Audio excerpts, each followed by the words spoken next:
What were the series of emotions and fears that Douglas experienced when he was thrown into the pool?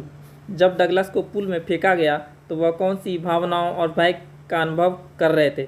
Series of emotions मतलब भावनाओं की श्रृंखला। What plans did he make to come to the surface? सतह पर आने के लिए उसने कौन सी योजना बनाई? प्लान मतलब होता है योजना। The sudden realization of being thrown into the pool. Sudden मतलब होता है अचानक, रियलाइजेशन मतलब होता है अनुभव, बीइंग थ्रोन मतलब फेंका गया, इनटू द पूल मतलब तालाब में। Did not make him lose his wits immediately. Wits का मतलब होता है विवेक। तो पूल में फेंके जाने का अचानक एहसास होने से उसने अपना विवेक नहीं खोया। ऑल दो फ्राइटेनेड मतलब वो डर गया। He thought of a trick to come out to the surface. Trick मतलब होता है युक्ति, surface, but could not execute it successfully, लेकिन वह इसे सफलतापूर्वक एग्जीक्यूट नहीं कर पाया। तो इसका मतलब ये हो गया, भयभीत होने के बावजूद उसने सतह पर आने की तरकीब सोची लेकिन सफलतापूर्वक उसे निष्पादित नहीं कर सका। ही पैनिक्ड का मतलब होता है डर गया। And felt suffocated by the water, और पानी से उसका जो है दम घुटने लगा। इसका मतलब वो ये हो गया कि वह घबरा गया और पानी से उसका दम घुटने लगा।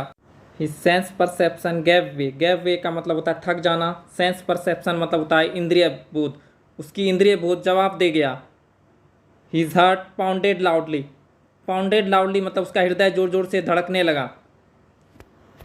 His limbs became paralysed with fear. Limbs का मतलब होता है अंग, बी का मतलब होना होता है पैरालाइज्ड मतलब अकड़ गया, मतलब डर के कारण उसका अंग जो है अकड़ गया। हिज माइंड्स बिकम डीजी, उसका मन जो है अशांत हो गया। डीजी का मतलब होता है अशांत होना। And his lungs act as he gulp water while making desperate attempt to come out of the water, और पानी से बाहर आने के कोशिश में उसने काफ़ी पानी गटक लिया। गल्प मतलब होता है गटक जाना पानी।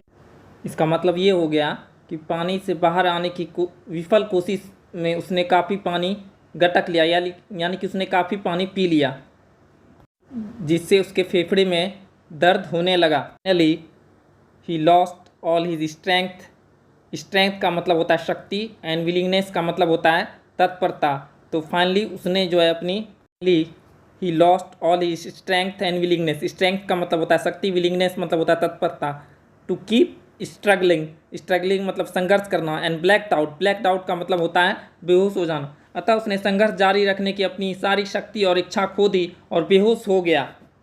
डगलस प्लान्ड मतलब डगलस ने योजना बनाई to allow himself to go down till his feet hits the bottom so that he could make a big jump to come back to the surface like a cork. Douglas ने खुद को तब तक नीचे जाने की योजना बनाई जब तक कि उसके पैर नीचे ना पहुंच जाएं, ताकि कॉर्क की तरह वापस सतह पर आने के लिए एक बड़ी छलांग लगाई जा सके।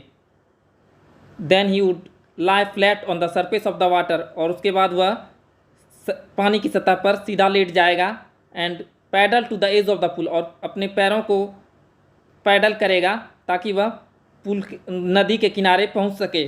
धन्यवाद।